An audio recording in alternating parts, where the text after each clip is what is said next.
Okay, well, we'll go ahead and get started. This is the session entitled Meet the TPRF Board. And right now here on stage, myself, Peter Krawczyk. We also have Ruth Holloway.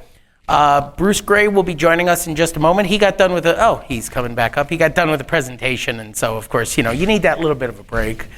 Joining us on video, we also have Makoto Nozaki, Todd Rinaldo, Daniel Sockwell, and I believe Stuart's on as well, but our little video stream doesn't go over quite that far.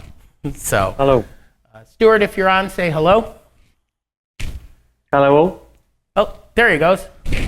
And that projector keeps blinking out. One of these days I'll fix that. So, okay, so let's start. First of all, I introduced everybody here. So Stuart is the president of the Perl and Raku Foundation. Makoto is the secretary, and I am the treasurer. And our four at-large board members are Bruce, Ruth, Todd, and Daniel. If we have a URL on the bottom here, you can visit our website if you care more about who we are and what we do. And this year, since we last talked, we added Ruth and Bruce to the board, and we're very grateful to have them join. They have wonderful expertise in different areas that the board sorely needed, and have already made great contributions to the foundation, so we appreciate you two joining us. So thank you very much. Just as a quick reminder, I'm going to fly through the next couple slides because these are similar things that we've talked about year over year. What do? We are a manager of funds. We accept donations, we pay grants, we're the primary financial vehicle for this conference. We do a lot in terms of connecting sponsors with money that is needed in the Perl community. We are stewards of the Perl and Raku trademarks and several, but not all, community domains. Some folks have turned their domains over to TPRF for management instead of paying for them year over year.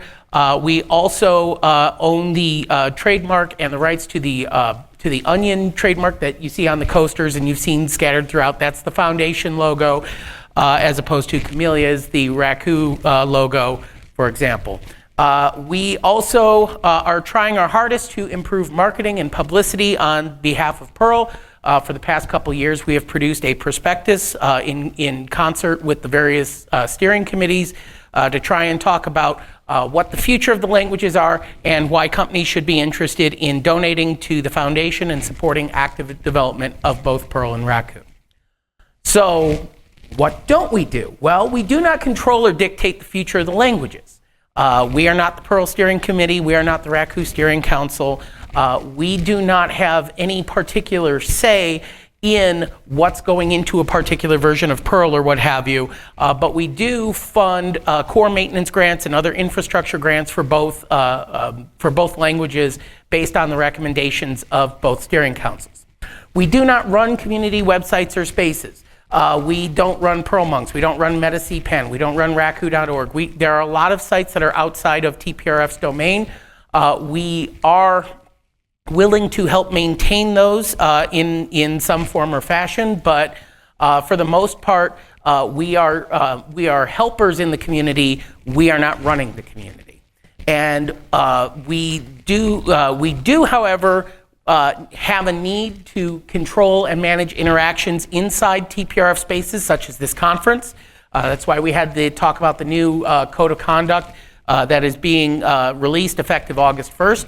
If you have any comments on that, Ruth had a session on that yesterday. If you have any comments or suggestions on that, please get in touch with us. We would like this to be an inclusive and help create a safe and welcoming environment for all. And the only way that we can do that is with your feedback.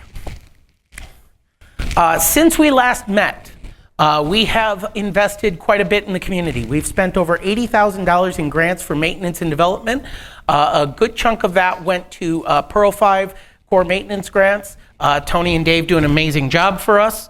But we have also landed several big grants in Raku as well, including the Raku AST grant. We have paid over $40,000 in order to put on this conference and help support other conferences and workshops. We've invested about $3,000 in marketing and swag. We've got an updated prospectus for this year. A digital copy will be made available to everybody soon.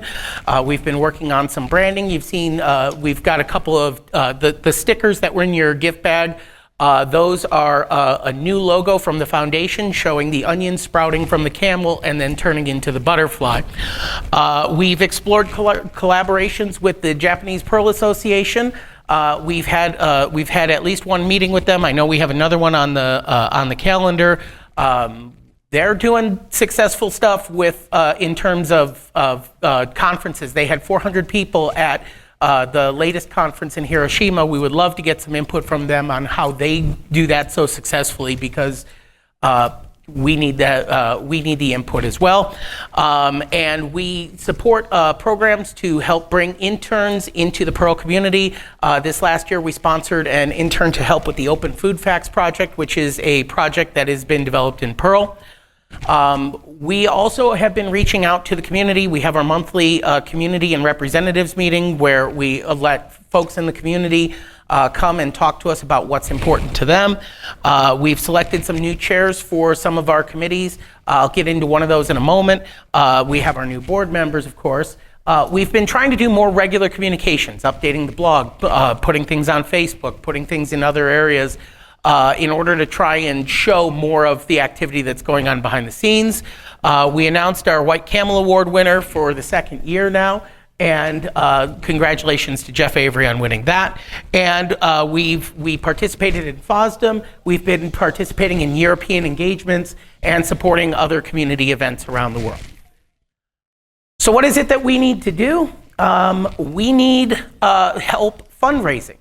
So Olaf Anders has taken up the charge on this, and he is trying to help us get in to other corporations to help sponsor the foundation and the activities that we do.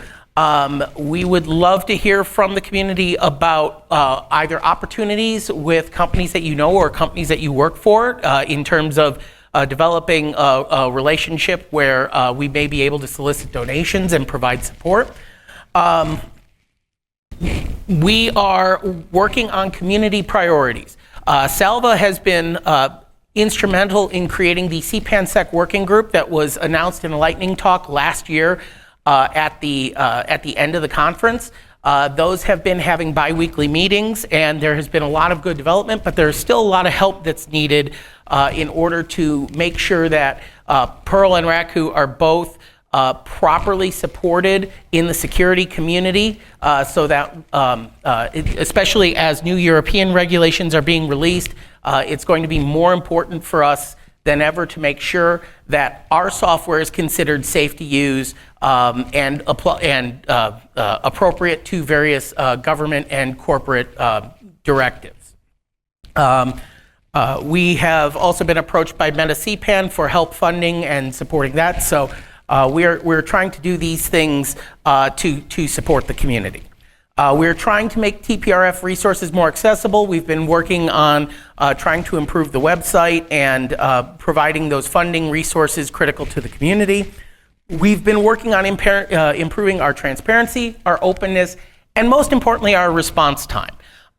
Because we have suffered for years where folks have contacted us and we said, oh, we'll get back to you, and it's been a couple months. It's been longer than a couple months. What do we do? So we've been working on getting more responsive in terms of what the community needs, so that we can move forward with more haste, but yet with due prudence. And we have the Slack that is available as well, that everybody was invited to for the conference, but there are even more channels on that discussing the community and various projects within. If you're interested in becoming a full member of that Slack, please let somebody from the board know, and we will do what we can do to enable that. And then, of course, we talked about the standards of conduct as well that we addressed yesterday. So, okay, so the big elephant in the room this year is this conference. And looking forward, our conference is essential to help Perl and Raku stay relevant. Without it, we just don't have the community gatherings. We have them in smaller formats. We have workshops and what have you, but this is really the event that pulls together the community every year. And some folks come and make a special trek just for the Holloway track. Some folks who have been here before just want to watch the videos on YouTube. But in any event, it is this conference that drives a lot of participation in the community. That said, for the last 3 years, the conference has run at a deficit. And I'm sure that, as I showed in the slide in the opening, attendance has been slowly dropping. We have reached a point where this format of conference is not sustainable in the way that we're currently doing it. Now, 20 years ago, we would be at a college. We would be staying in dorm beds. We would be eating college food and basically hanging around in those environments. We're all older. I don't think there's anybody that really wants to go back to dorm-style accommodations and dorm showers and what have you for a week. So moving back towards what we used to consider the grassroots isn't exactly sustainable or isn't really a feasible choice, but continuing to spend a lot of money year over year just to put on this conference isn't really a great choice as well. So we have a number of options, and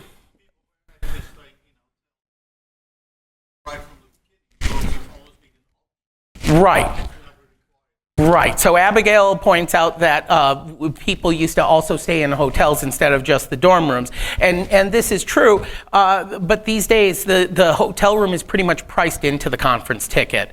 People expect to stay in hotels. And so having those cheap options, or folks used to stay in hostels for cheap for a night. And just, we as a community just don't have the appetite for that anymore. That's all I'm suggesting on that. So we have thrown around a lot of ideas. We have talked about shorter conferences, changing it to more of a workshop or a themed format, doing either a conference in the cloud like we did during COVID times, or changing it to sort of a hybrid style where you can buy a pass and we expend the money to make the talk streamable.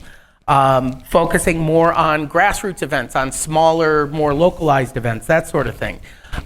We've talked about increasing the ticket price. You know, it used to be 20 years ago, you got your ticket for $99, and that was the expensive price.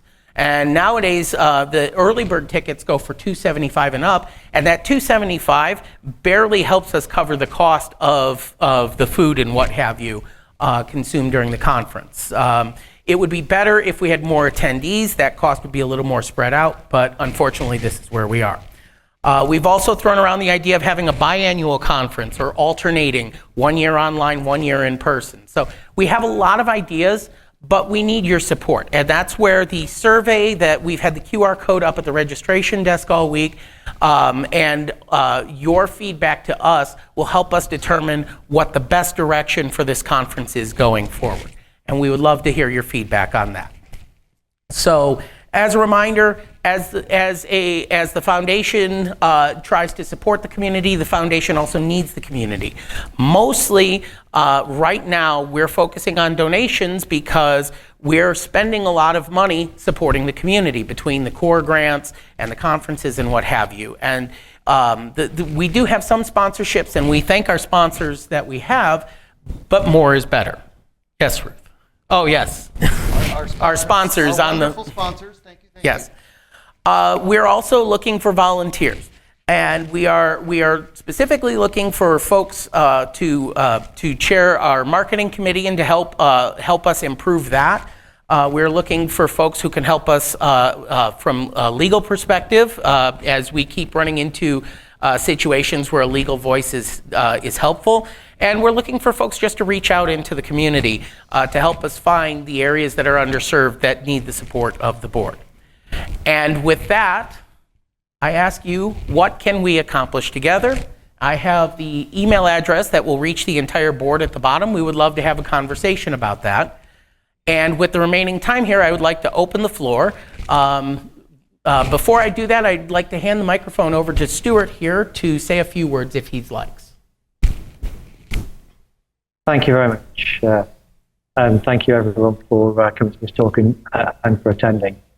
Well, I mean, there's really there's quite a lot that we could cover in the time we've got now. I'm just going to stick to a couple of key points. First, the regulation that's was covered off by Pete there in the slides. If you've not heard about the regulation that's coming into the software industry, and I don't just mean us, I mean the software industry, then you probably want to read up on that. It's a significant change, probably the largest regulatory change in software that's happened, and it really comes into effect summer 2027. I describe it as software maturing from where it's been. So it is going to affect everyone. It really matters from the point of view of security, and it matters from the point of view of supply chain management. So there's a lot of work to be done there. We need to get ourselves in good shape, and we need to have answers, we need to have processes, and it needs to be robust. So that will happen. That's it's something we just have to be geared up for.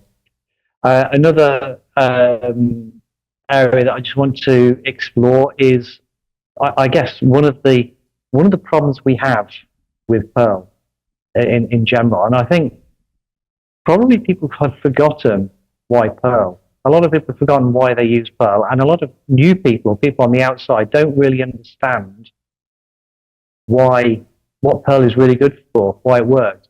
So I think it's really important to think.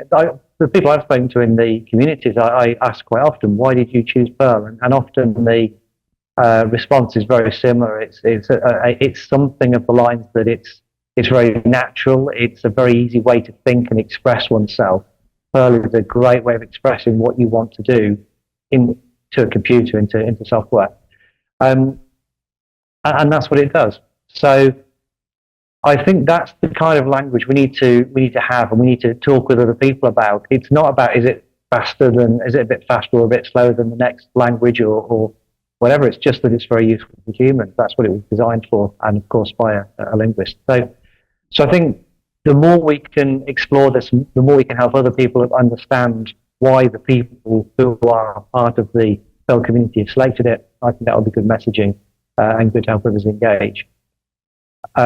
Talking about the finances, we do need to think differently about finances. The context has changed, the marketplace has changed. There is a lot of money out there in the open source world. We need to, again, this is part of why we need to get our messaging right and our marketing, because we need funders to understand the importance of what we do. Perl is one of the, Perl and Raku are, they're not unique, but they're rare as far as they're not funded by a single corporate sponsor, which is a blessing as well as a weakness, because the strength in that is that the creative process, the creative development process, is what drives the languages and what drives the community and the innovations. On the other hand, there's not the backup of someone's large payroll to make sure that conferences happen, and all the other side effects that come from other languages and other software open source projects that are corporate sponsored. So we need to work those strengths. I think it's important for us to realise that's the fact. We don't have a single sponsor. We're not funded by, I say, the language, the foundation, the language, the money that comes into the ecosystem, the Perl ecosystem, doesn't come from a single place. So we need to look at the strengths behind that. We need to understand what the strengths are, and that's what we need to share and talk about as well. This is why we need the community to come together and find where are the people who use Perl, where are the benefactors. Raku is different because its profile its starting position is different, its profile is different. But there's a lot of people who rely on Perl. There's a lot of large organizations who have it built into their infrastructure. And for them to understand the importance for us to make sure that the supply chain is secure. The cost of re-platforming a large organization to remove Perl is huge. It could be millions, tens of millions, cases, even more. So to help understand the importance of this, help to have people understand how we are here to be the safe custodian of their funds, to be able to distribute to the community, and to help address the sustainability and the improvements that are needed is very important.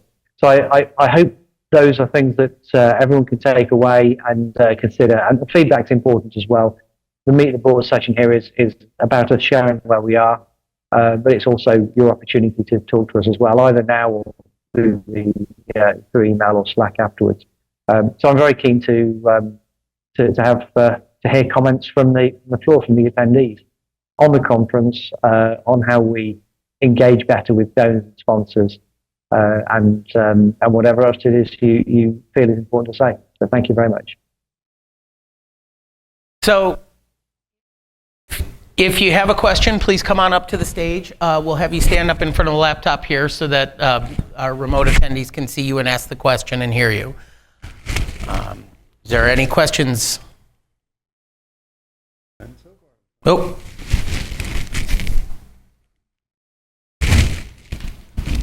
I'll take that. Come on up the stairs here. Oh, well, or that works too. Here you are. Just speak into the microphone and then... The presenters made mention of new regulations coming in 2027. I'm an American and haven't heard about this. I'm guessing it's mainly European driving this? Yes.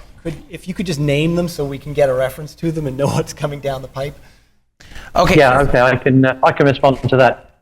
Well, yes, it's Europe, but actually I understand, although I don't have all the details, that in the States there is equivalent legislation. So this is not just Europe.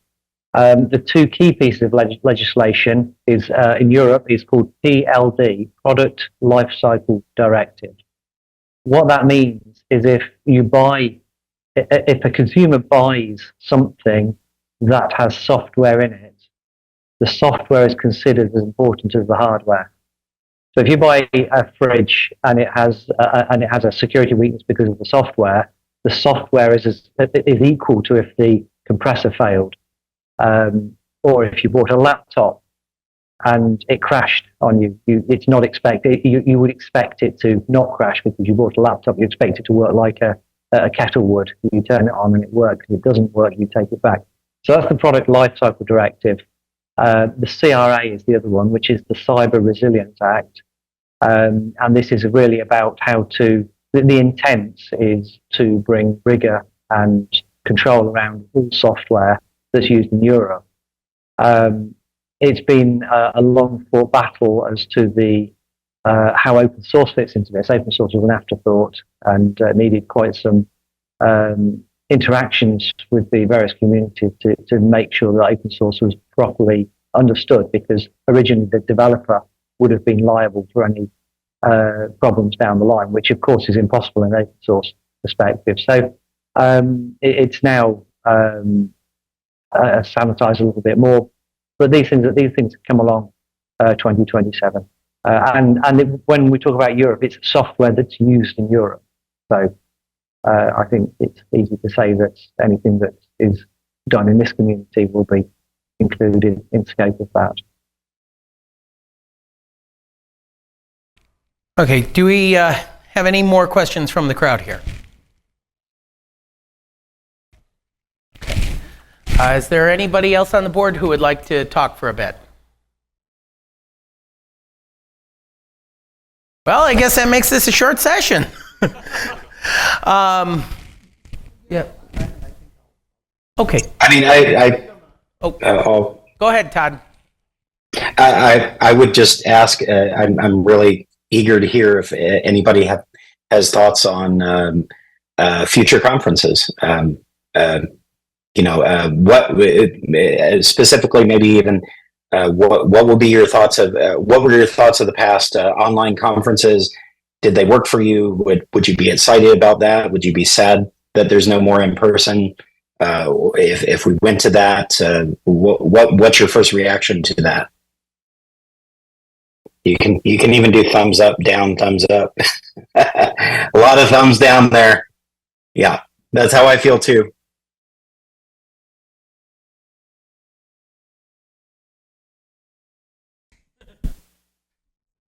On. Okay. So to answer that question as someone from the audience and a conference goer, I actually dropped out of the one that was remote when I found out it was switching to remote. I frequently come primarily to be a speaker because I really enjoy talking about these things and getting people interested in what I'm talking about.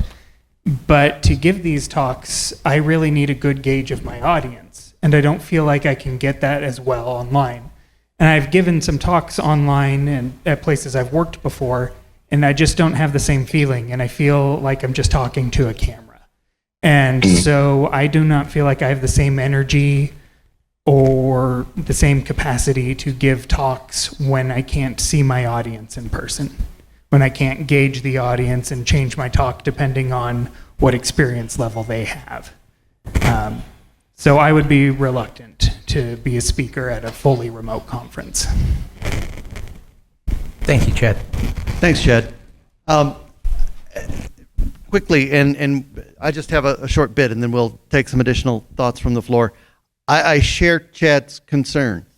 I've spoken at every in-person conference but one since 2012, and I spoke at neither of the cloud ones for exactly the same reason.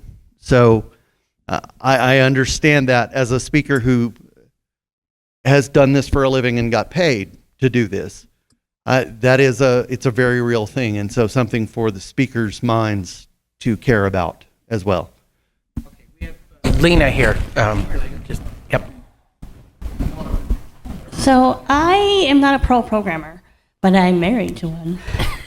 And I'm a past conference organizer. Some of you probably know me. I will say that watching David attend a virtual conference and an in-person conference are two different experiences. And I think it is the same for all of you. He doesn't really pay attention to the sessions as much. You have other things going on in the background. You get distracted and walk away. And here you're stuck in your chair, which is a good thing. I think it gives us a reason to pay attention. I think a lot of us are distractible, just the brain that is attracted to this kind of thing. And then on top of that, the hallway track is huge. I think there's a little bit of an echo chamber in this question, because if you're going to come to the conference, you're here at this conference. However, part of my question is, there wasn't a lot of advertising about this conference. Twitter has died. That was a big part of our advertising when I was helping. So I don't know where we would go for that kind of thing, but if we pushed again, we did a heavy push, do you think that would get some of the old attendees to come back? That's my question.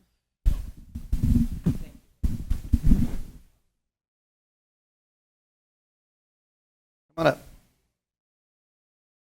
Yep, we're getting some folks coming up this I way. can respond to Lena real quick. Okay, absolutely, Todd. You're up. Daniel Daniel has to leave in a few moments, and he also had his hand raised. And I can be quick. I wanted to mention that I do have to leave, and I apologize for not being there in person.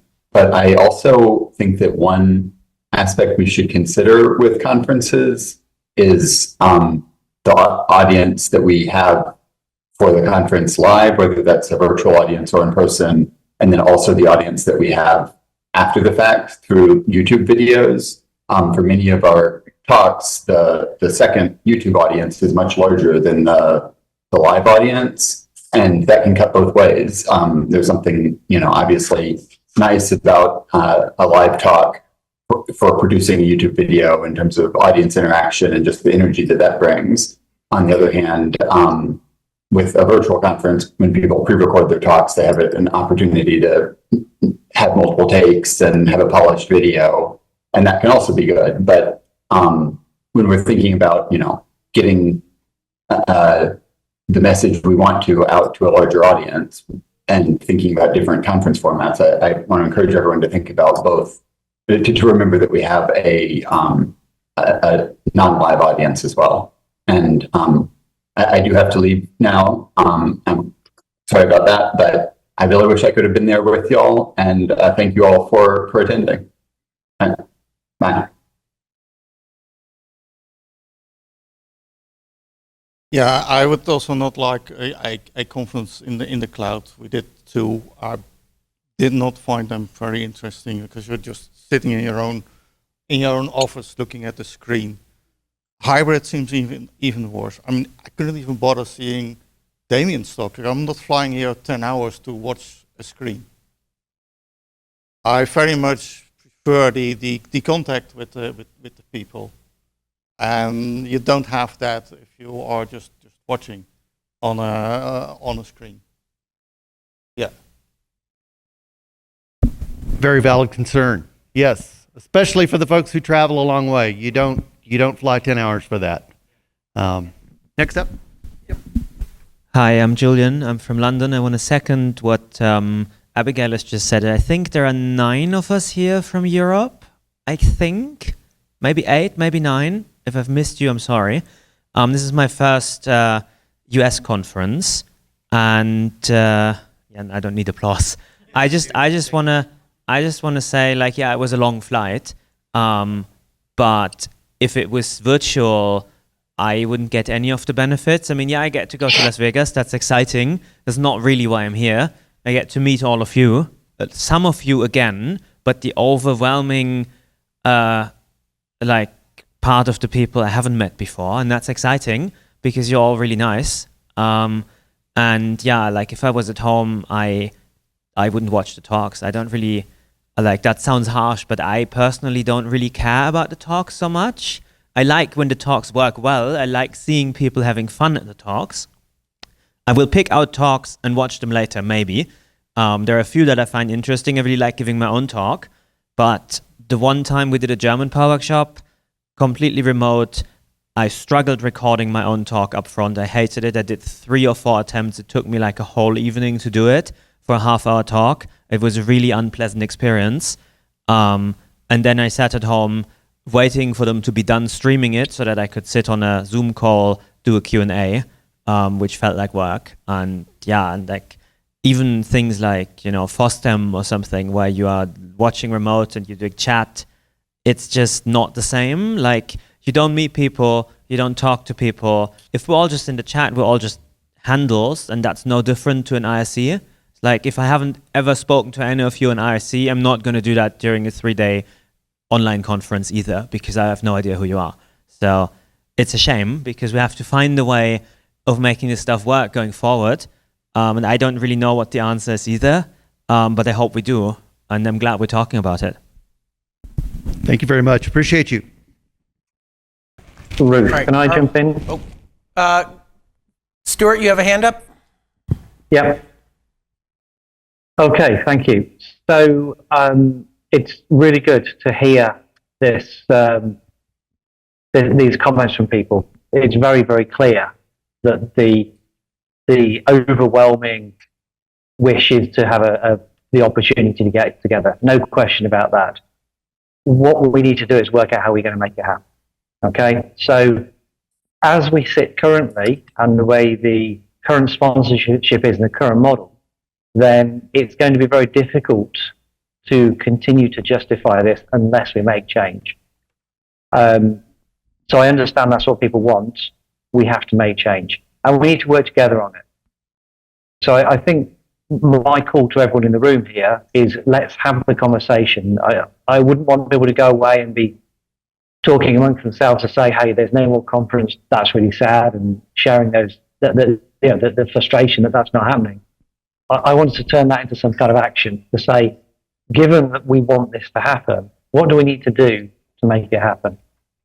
And that's where we are. Let's continue this conversation. I'm not sure if we have a channel on Slack dedicated to this kind of conversation. And if we have, I'm sure one of my colleagues can point out which one it is. But let's go and connect up on there, and let's talk about what we need to do to make it happen. The board are very eager to deliver a conference, but it's not going to happen if we don't collectively take action. It's beyond the actions of just the board themselves.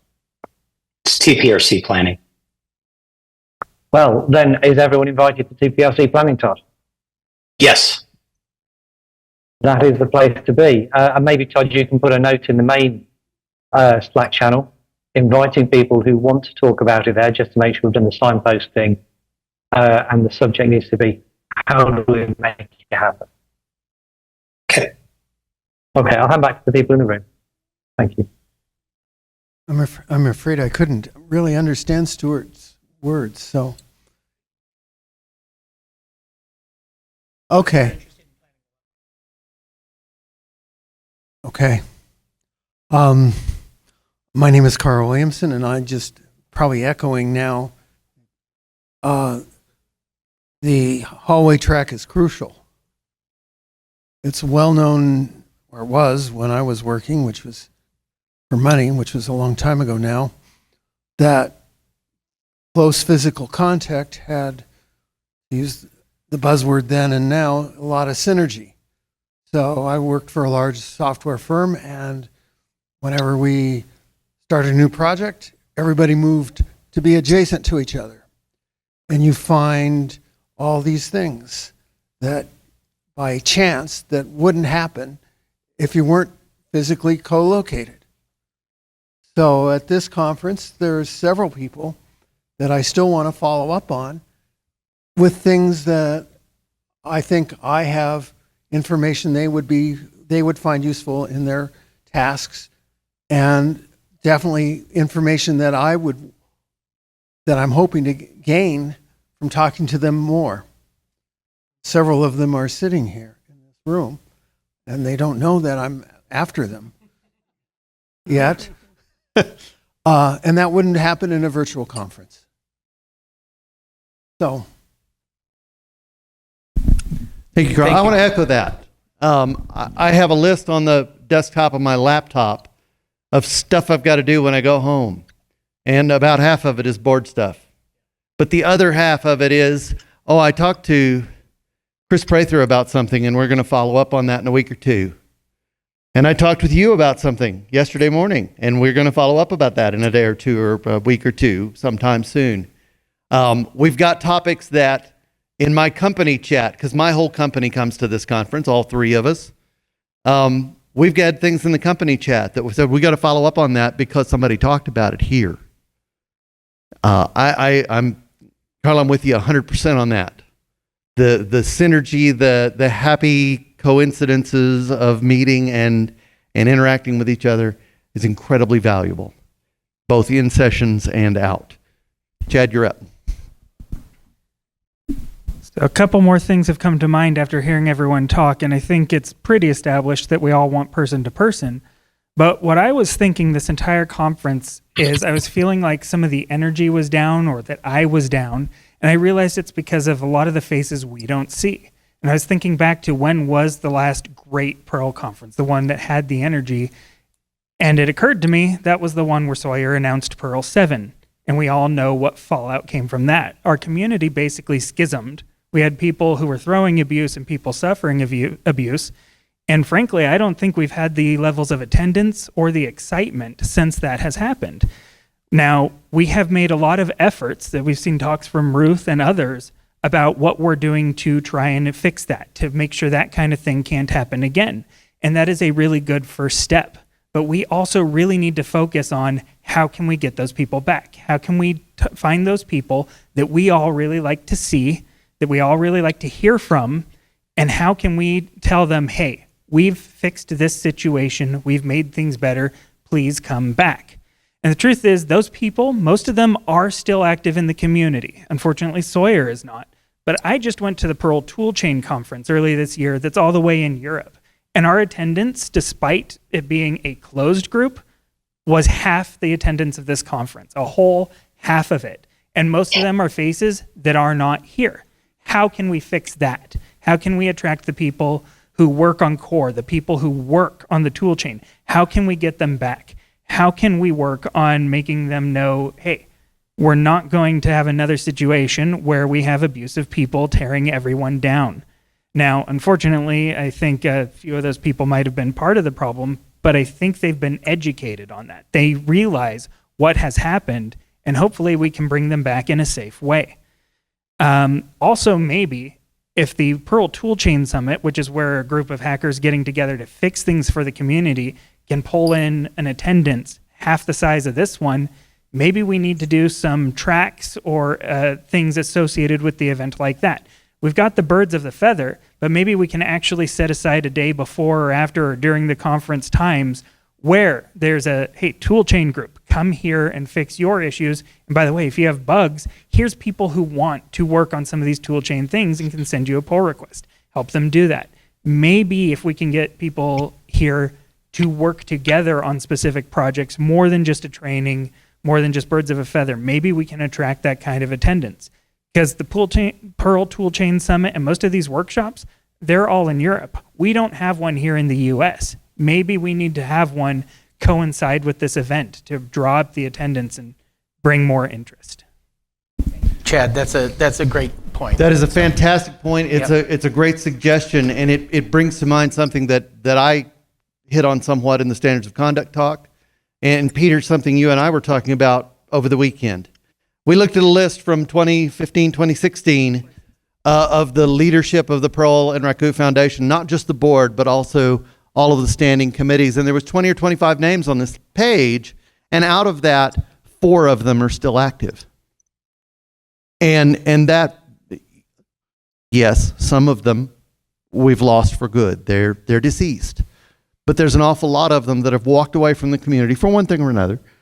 Some of them are working in other fields now. Some of them are doing other things. But some of them have gotten torqued off and left. And that breaks my heart.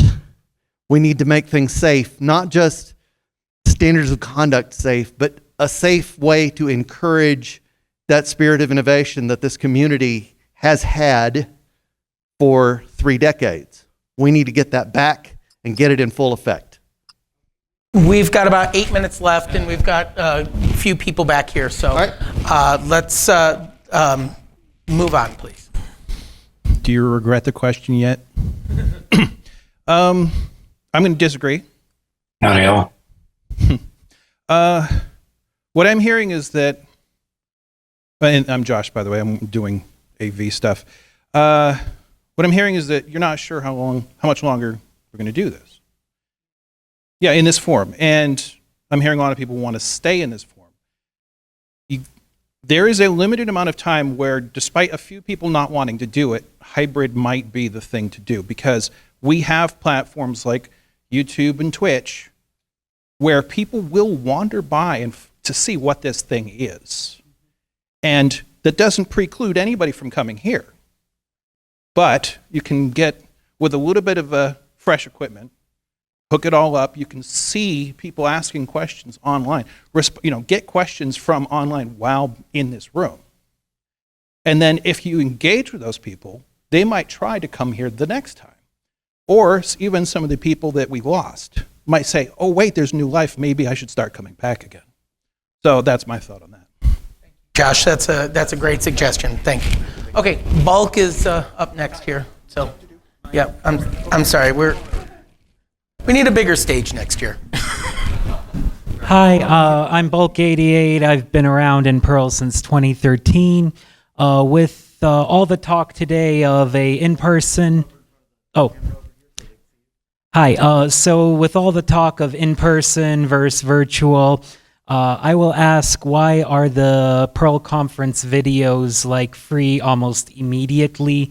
Should they be behind a paywall for a month, 6 months, or until the next year, at which point they might as well be free for history or archive? But there is value in the hours and hours of new products and new demos.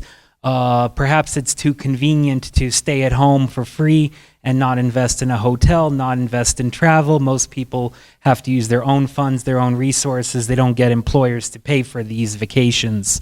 So perhaps we're making it too easy to skip the in-person conference, and some of the hours of wonderful content should be, I hate to say, kept behind a paywall until the next conference.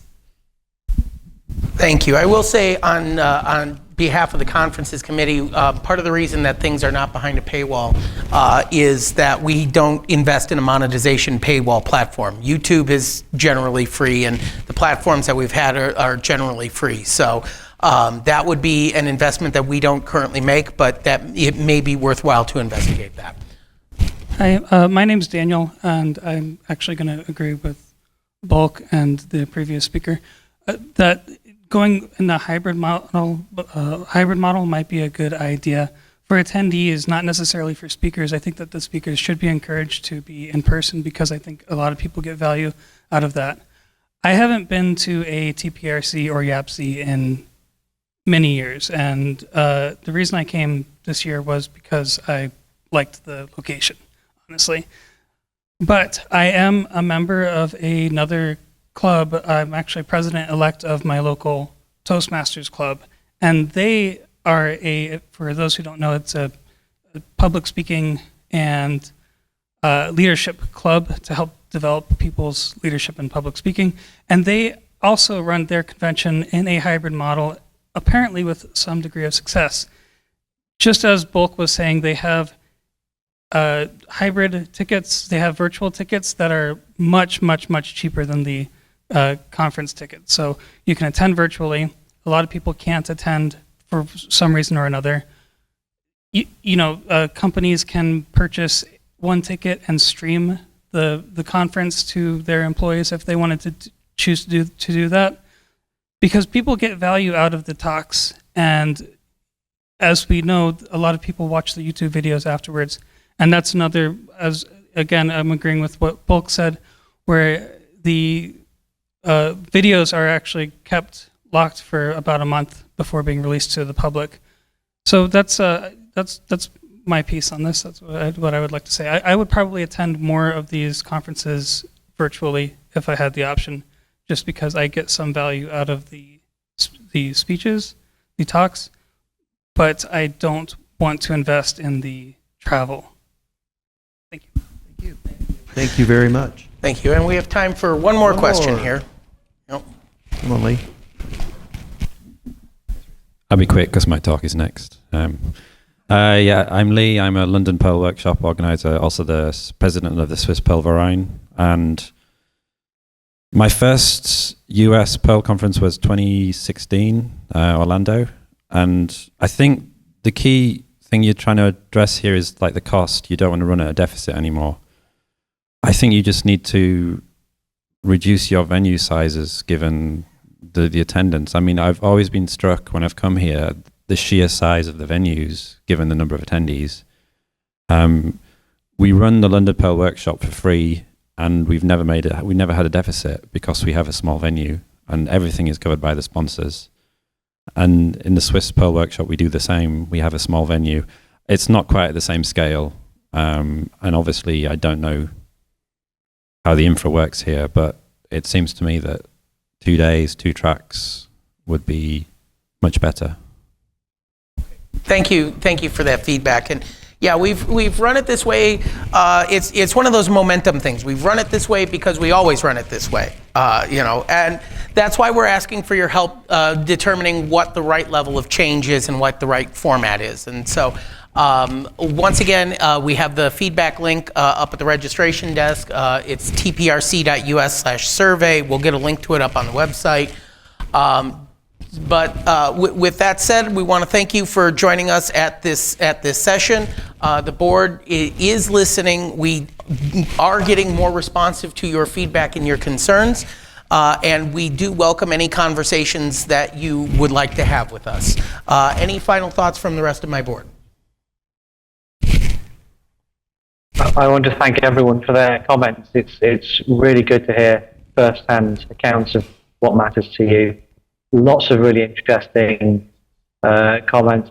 Please fill the feedback form in and help us work out what we need to do for next time. Okay. Thank you very much, everyone. We appreciate it. Thank you.